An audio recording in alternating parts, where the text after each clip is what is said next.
dari dalam maupun dari luar negeri.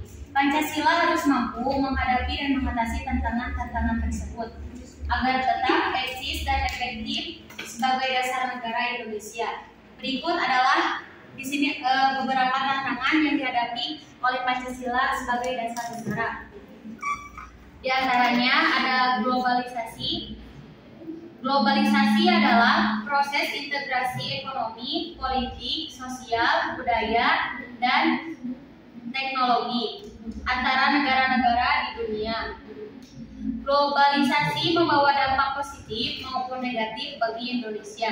Dampak positifnya adalah Indonesia dapat memperluas pasar, meningkatkan kerjasama, memperoleh informasi, dan lain-lain. Dampak negatifnya adalah Indonesia dapat kehilangan identitas nasional, tergantung pada negara lain terpapar oleh budaya asing dan lain-lain. Globalisasi menimbulkan tantangan bagi Pancasila sebagai dasar negara, karena dapat mengancam kedaulatan dan keutuhan negara Indonesia. Globalisasi juga dapat menimbulkan konflik antara nilai-nilai lokal dengan nilai-nilai global. Pancasila harus mampu menjaga keseimbangan antara kepentingan nasional dengan kepentingan internasional. Pancasila juga mampu mempertahankan nilai-nilai luhur Indonesia di tengah arus globalisasi. Nah, yang selanjutnya ada radikalisme sebagai salah satu tantangan Pancasila sebagai sistem ideologi. Radikalisme adalah paham atau gerakan yang ingin mengubah secara drastis atau radikal suatu sistem atau tatanan yang ada. Nah, radikalisme itu mungkin kita sering dengar ya, kalau misalnya radikalisme itu identik dengan mungkin politik yang kayak gitu ya, sosial dan lain-lain. Padahal yang disebut radikalisme itu sebenarnya cakupannya luas, bisa termasuk politik iya, terus agama, sosial, budaya yang kayak gitu juga itu termasuk.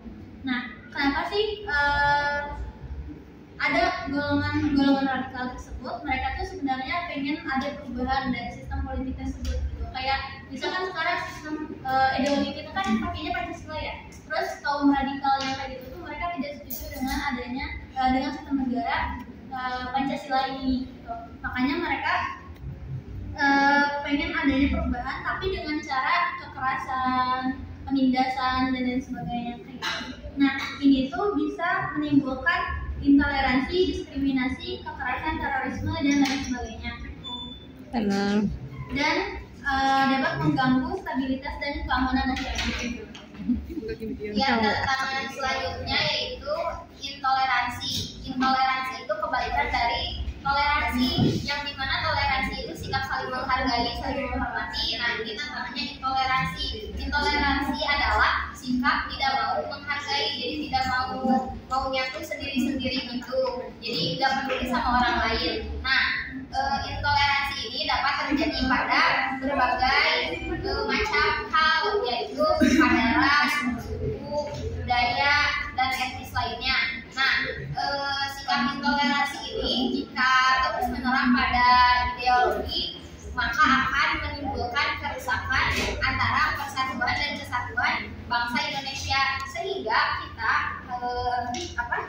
harus mampu mengatasi sikap intoleransi ini. Sikap intoleransi ini bersumber pada fanatisme yang disebabkan oleh diri masing-masing. Lalu ada juga korupsi. Korupsi adalah tindakan melawan hukum yang dilakukan oleh pejabat publik atau pihak swasta untuk memperoleh keuntungan pribadi atau kelompok dengan cara menyalahgunakan wewenang atau jabatan. Korupsi dapat terjadi pada bidang politik, ekonomi, keuangan, pendidikan, kesehatan, dan lain-lain. Korupsi dapat bersumber dari keserakaan, nepotisme, kolusi, dan lain-lain. Mungkin pasti sudah tahu lah korupsi itu seperti apa dan contohnya juga apa, pasti tahu ya. Korupsi menimbulkan tantangan bagi Pancasila sebagai dasar negara karena dapat merusak moral dan etika bangsa Indonesia. Korupsi juga dapat menimbulkan kerugian negara, ketimpangan sosial, kemiskinan, dan lain-lain.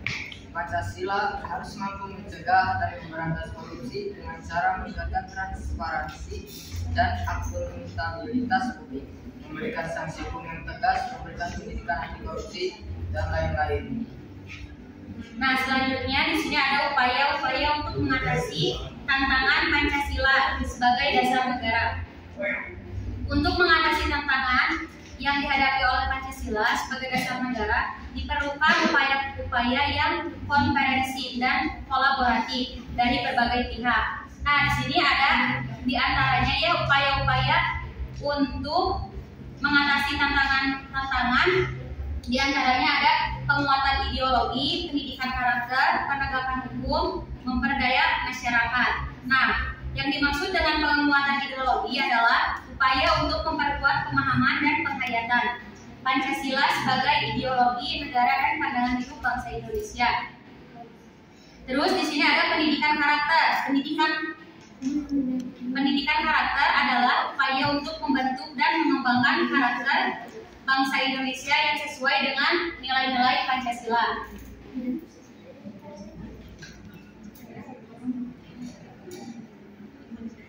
Yang selanjutnya ada penegakan hukum.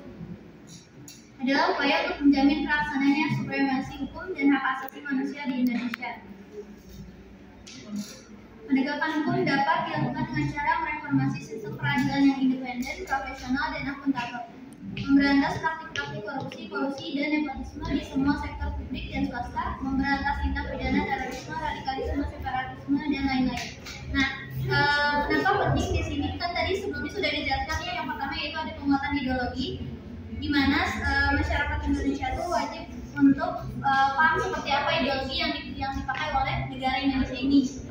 Agar apa? Agar semuanya bisa sepemahaman ketika menjalankan kehidupan berbangsa dan bernegara itu bisa saling memahami dan tidak ada lagi perbedaan yang diperselisihkan. Terus untuk pendidikan karakternya tadi itu pasti sudah tahu ya, biasanya diimplementasikan di sekolah-sekolah, di kampus, pokoknya di lembaga-lembaga pendidikan agar nilai-nilai Pancasila itu bisa tersampaikan dengan baik dari semenjak kecil. Nah, jadi itu penegakan hukum. Kenapa penting di sini penegakan hukum? Karena kan setiap negara itu pasti punya aturan tersendiri, dan yang namanya aturan pasti harus ada sanksi ketika ada seseorang yang melanggar. Itu wajib untuk disanksi agar apa? Agar tidak ada orang lain yang mengikuti, agar si pelaku ini jeda dan tidak ada, dan mengantisipasi orang lain dan mengantisipasi yang lain agar tidak melakukan kesalahan yang sama.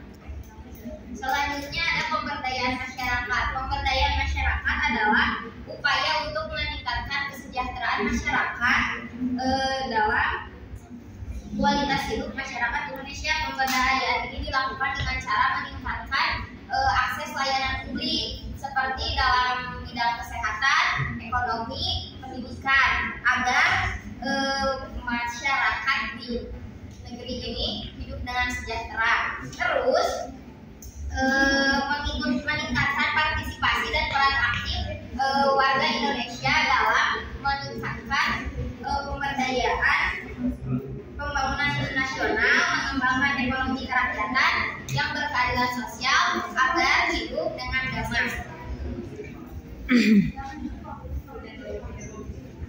Esensi dan intensi Pancasila. Yang pertama, esensi Pancasila. Esensi adalah apanya pernyataan, yaitu hakikatnya. Pengertian mengenai esensi mengalami perubahan sesuai dengan konsep penggunaannya, sehingga esensi ialah pada konsepnya sendiri. Menurut Thomas Aquinas, esensi adalah apanya sesuatu yang terlepas dari persoalan apakah sesuatu itu ada atau tidak. Inti esensi nilai Pancasila adalah ketuhanan, kemanusiaan, persatuan, kerakyatan, dan keadilan sosial. Nilai-nilai terkandung dalam Pancasila terbukti dapat mengayomi masyarakat dari perbedaan. Esensi Pancasila sebagai sistem ideologi mencakup 5 prinsip dasar yang menjadi landasan negara Indonesia. Kelima prinsip tersebut adalah ketuhanan Indonesia, kemanusiaan yang beradab, persatuan Indonesia, kerakyatan yang dipimpin oleh hikmat kebijaksanaan dalam permusyawaratan perwakilan, dan keadilan sosial bagi seluruh rakyat Indonesia.